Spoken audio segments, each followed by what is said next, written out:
Welcome back to Every Disney Movie Ever. My name is Jess and watching Every Disney Movie Ever today, and we're going to be talking about the BFG. The BFG is a 2016 theatrical release about a girl named Sophie who gets taken by a giant because she sees him by chance, and them working together to defeat the other giants. It's directed by Steven Spielberg, cinematography by Janusz Kaminski, editing by Michael Kahn, music by John Williams, and it's written by Melissa Mathison, based off a book of the same name by Roald Dahl. Shall we compare?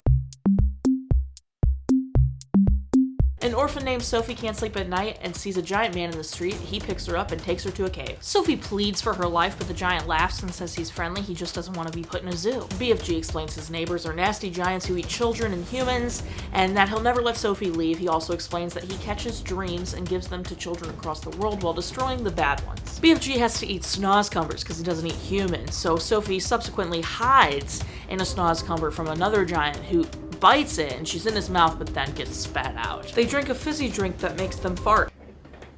The BFG takes Sophie to catch dreams, and they give a nightmare to his bully. Sophie convinces the BFG to go to the Queen of England for help. They do, and she agrees. The fleet captures the nasty giants and puts them in a huge pit, and people from all over the world send Sophie and BFG gifts while also all going to see the giants in the pit. BFG is given the title Royal Dream Blower, and then writes a book under a different name, this one. It's obviously a very quick summary, but it's pretty on. The biggest difference, which I don't have any clue why they did it this way, is the giants don't get put in a pit. They get abandoned on some island where they have to farm snozcumber to eat, and that's all they have. I don't know why they would change it. And then, BFG isn't the Royal Dream Blower. He's just up in his cave writing a book. So I don't know why they changed the end, but they did. And that's the biggest difference. That's it. The film stars Mark Rylance as BFG, Ruby Barnhill as Sophie, and Penelope Wilton as the Queen. Frank Marshall and Kathleen Kennedy had started development in 1991, and then Robin Swikard and Nicholas Kazan were set to write in 1998 with Robin Williams in negotiations for the role of the giant. That year, a read-through was done with Williams, and it was what people said was disappointing because Robin Williams' improv didn't really work with the giant's language. In 2001, the script was rewritten by Gwen Lurie.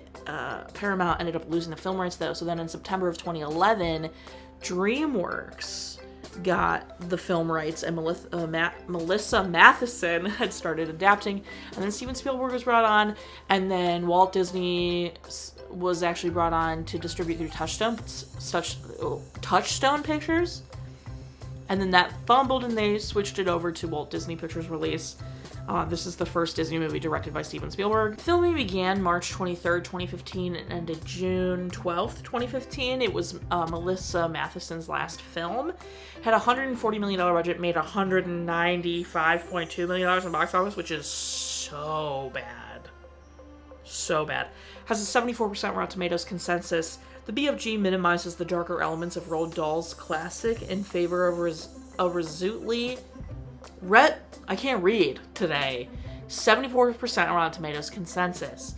The BFG minimizes the darker elements of Roald Dahl's classic in favor of a resolutely good-natured, visually stunning, and largely successful family-friendly adventure.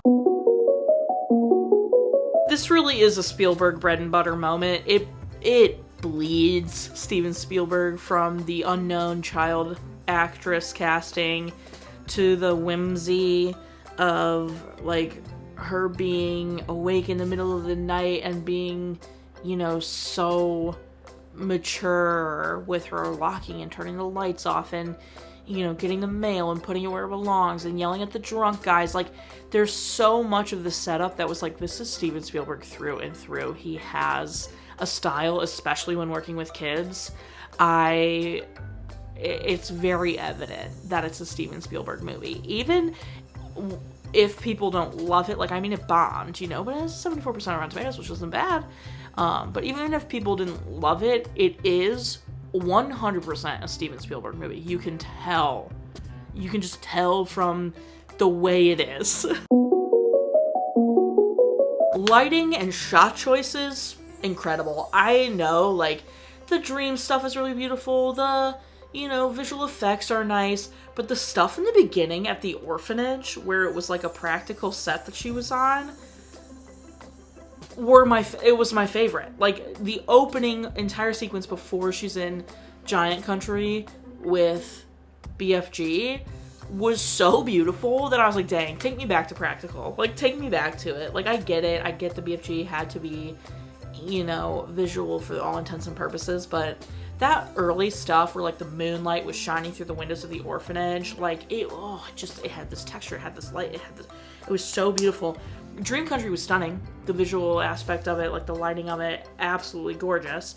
And the, BFG's, little house was cute. The cave, it was really great. The first scenes of them together in the cave, though, where, like, she's on his hand, she's in this area, there was some of the fuzzy glow around her that was, like, obvious it was green screen, which was kind of rough.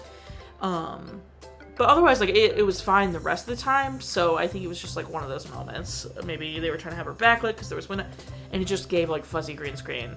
But otherwise, I mean, it's beautiful. It's Steven Spielberg, so. Movie's too long. It's way too long. The entire Buckingham Palace sequence where they have, like, the breakfast feast thing, so unnecessary. Having the Queen and all of the people fart, so unnecessary. I don't know, like, I get it, haha, the Queen farted, she was a human being, but I don't know, like, I feel like it came, like, a little bit halty, and then, like, the climax after that wasn't worth it. This is a John Williams score through and through.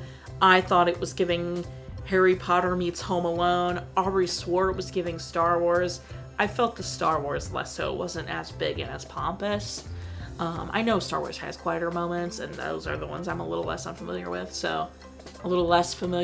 so I feel like he would be much more of an expert on that, but it was definitely given the whimsy of Harry Potter and Home Alone. It just had that, and, like, there were so many moments I, like, turned and went, that was a John Williams sting of music if I've ever heard one, which it's him, so of course. There are 2 parent deaths. Both of Sophie's parents have died. This is very simple. The dialogue is fine. The BFG talks in a certain way, and you can understand it. It's not like he's speaking a foreign language. He's just saying, like, words wrong and kind of carfoogled, if you will. But it can get kind of tiring. It can get kind of tiring that he's talking like that. The fart stuff, I think it's, like, hit or miss. Like, I think, I feel like if they had committed, like, Shark Boy and Lava Girl level committed, like, it could have sold. But because it's, like, also being a really whimsical, respectful movie, like, the fart thing was so, like, random and out of place, which, like, whatever, I guess. I don't know. It just, like, wasn't, like, funny. I feel like it could have been really funny, and it was just kind of like, oh, the drink makes you fart. Okay, great. And then going to the Queen is such an abrupt, random left turn. When I was reflecting on it, it was very, like, that's exactly what a kid would think. Like, if you're a kid and you're learning the basics of hierarchy, if it were me in America, it would have been like, let's go to the president, So I get why she would think, like, let's go to the Queen, but it's also just so, like, what? Like, it's so out of nowhere, let's go to the Queen. And then the climax of, like, capturing the nasty giants is, like, 2 minutes. So the movie is very random and slow and simple, but then all of a sudden, all the giants are captured. Like, there's no real, like, true build up to that. I also think it's interesting, like, from just reading the synopsis, it seems like they were pretty faithful to the book, but they changed the ending very much, which is so interesting. But this was very, like, meh. Like, it's not so bad, it's good. It's not so good, you can, like, forgive a lot of the bad stuff. It is a high-quality made film, for sure. But it's kind of boring a little bit, and it's just kind of meh. And, like, I wasn't emotionally affected by Sophie and the BFG's relationship. So, like, I was like, okay, yeah. Like, I didn't want him to get bullied or anything, and I liked that they were friends, and I wouldn't have wanted them to be separated forever. But I was nowhere near, like, no. You know what I mean? there's one thing Steven Spielberg can do, it's cast a kid. Ruby was absolutely fantastic in this. I think she was my favorite part. I thought she was standout. I thought she was so good. From the beginning alone, when she's like yelling at the drunk people, I was like, I'm sold. This kid is excellent. Absolutely amazing. Favorite part? Probably just Sophie. All around. I liked her a lot. Least favorite part? Maybe like how the BFG spelling started to get kind of tiring. But also maybe just like how it was kind of meh. And the climax is like 2 seconds. Watch again? Probably not. Recommend? Probably not, honestly. Specific moments? It's not... I don't have any specific moments. It's not the worst. It's a really well-made film, but I don't feel compelled. That's everything I have. So, my final rating is 6 Snoz Combers out of 10. Our total movie counts. Our parent death toll is... Crack count is still the same. If you want to keep up with the movie I'm watching when, follow me on all socials to find out what movie I'm watching when. I put up videos every Monday and Friday and sometimes Wednesday.